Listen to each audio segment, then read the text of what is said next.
What's going on, guys? So today, I just I'm trying to think in my head, like what doctrine should I pick? What play style should I be going with in the future? As a games, like for the longest point, like I played as Axis. I mean, I played as I started out playing I think Allies, and then I switched to Axis, and I never did Pan Asia until really recently. Like, I mean, maybe I did a game here, a game there, as Pan Asia, but I never really tried out. Really, like dove into it and really started testing things out until here recently. Like, this is my first Axis game that I've played in quite a while. Probably since maybe last year, maybe January. I'm not sure, but like, and I know that doesn't say much, it being April, right? But I mean, it's been a couple months, right? So this is my first time in a while. So, but I really enjoyed Pan Asia. I enjoyed the light tanks and the armored cars and how you just like run around stuff and take stuff, and then like your armored cars can smash into stuff, and they're so high level that they can just destroy stuff. So it's like really like that about Pan Asia. But I don't think I'm gonna do Axis anymore. I'm not really sure how to put it. To me, my Axis build, and this is the build that I do every time. I do a couple different builds. My bad, not the same every time. So I do a couple of different builds. The first build is like medium tanks, and I'll do like I did on this one, right? Usually I just go level 3 medium tanks and I don't go any higher. But this one I actually went 4th because like I have like 4 tank factories. So like it doesn't, like I can just spit these out very easily. And 4 hours to get a medium tank out on a 100 X4 speed map, good stuff. And then I'll run anti-aircraft guns, and then I'll probably try to throw in like high leveled motor infantry.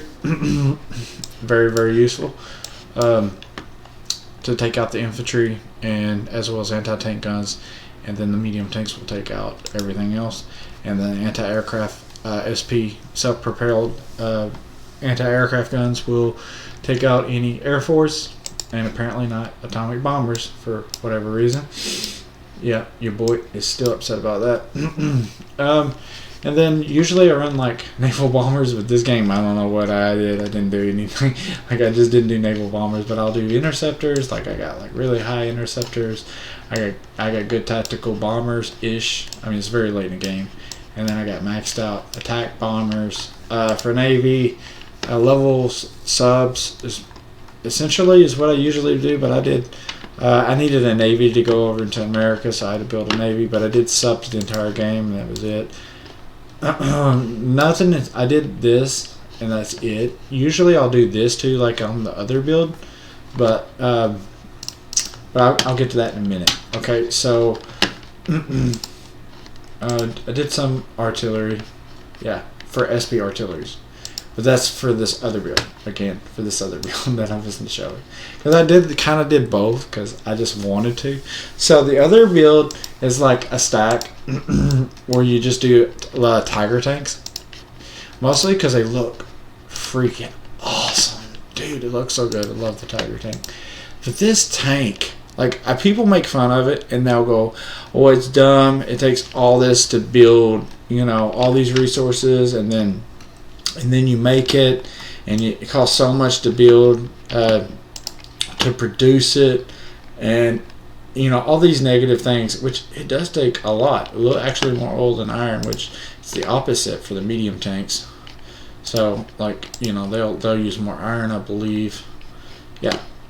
No. What? No, it's for you. All right. So, but anyway, so but here's the thing though. Your medium tanks, they do really their main deal is attacking. Look at their defense. It's not so well. But if you do a Tiger tank, which makes no sense, I don't know why they don't have equal, But if you do, I just passed it. Look at how their attack and defense is all the same. So if these stop, it's fine. So what I wind up doing is I use them, and I usually use Secret, and I'll go SP Rocket Artillery. However, it depends on who you're going against. You may go SP Rocket Art, or you might go Artillery, regular Artillery. So you'll make this, or you'll make the Tiger tanks, and then you'll make Artillery, depending on what you're going against. If you're going against Comintern, you're probably going to want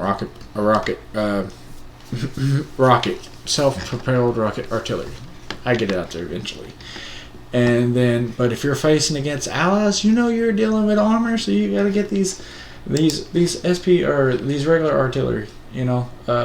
SP artillery, SP artillery out. So, but let's see here, and then you'll want to do like an armored car in there, at least one armored car. If you can put like other stuff in it, I don't think you really need it. Like you could probably put like some mechanized. You could probably put some like mechanized infantry in there, which is really really good.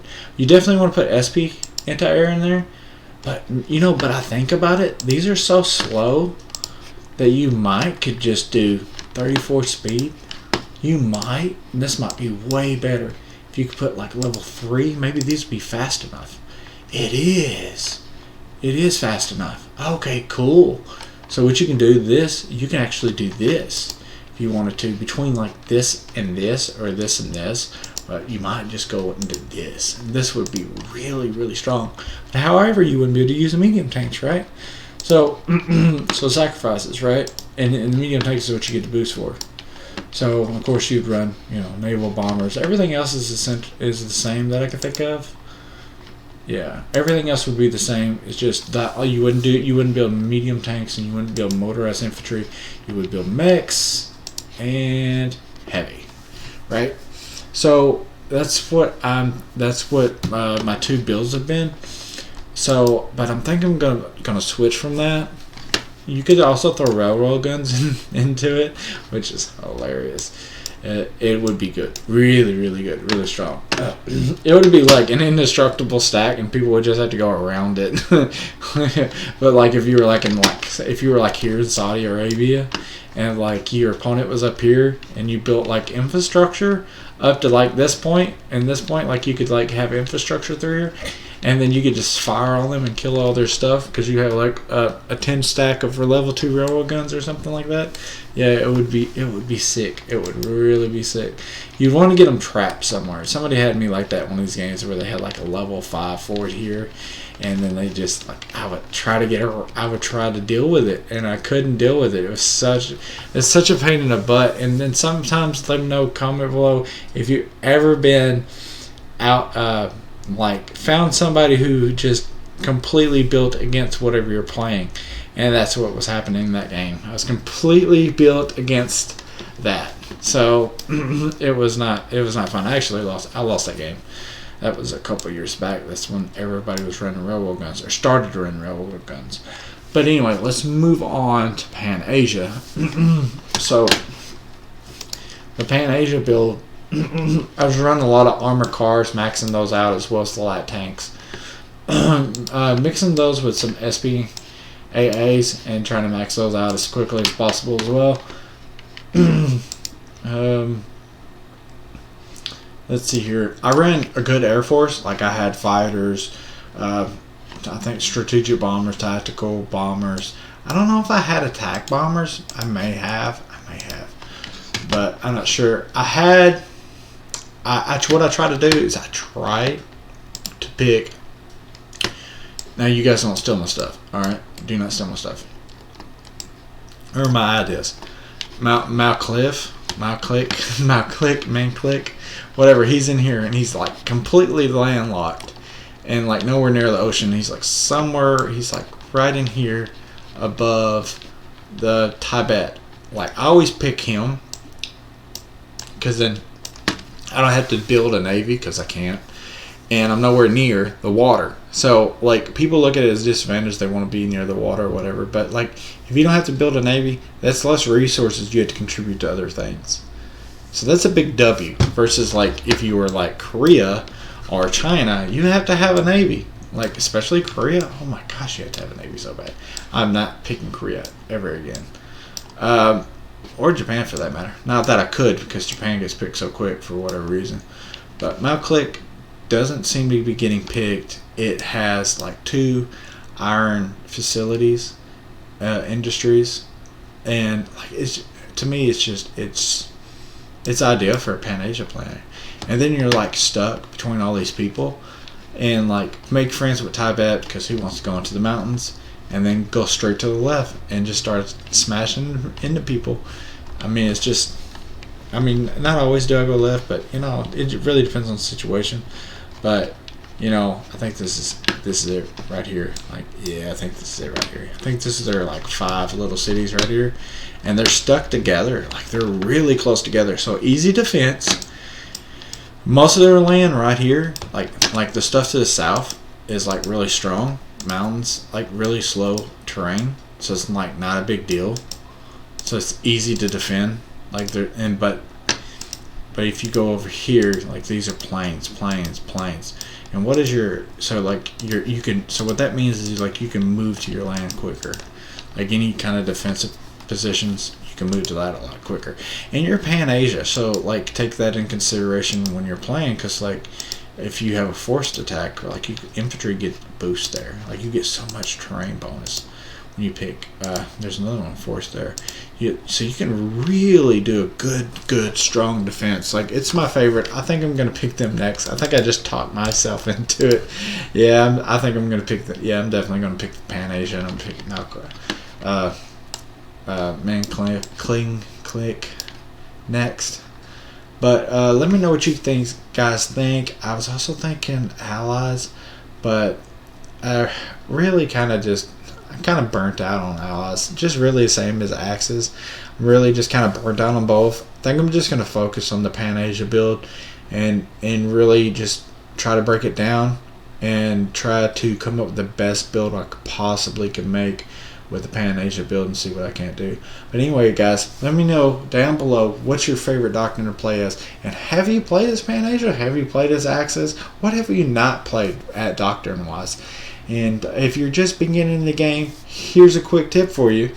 Just pick something like whatever that Doctrine you think you would like the most, and be honest, Alice is probably the best one. Maybe Comintern if you're a beginner. That's my opinion. My opinion, guys, because you can afford to make mistakes on your research and stuff, which you can't with the Axis, for sure.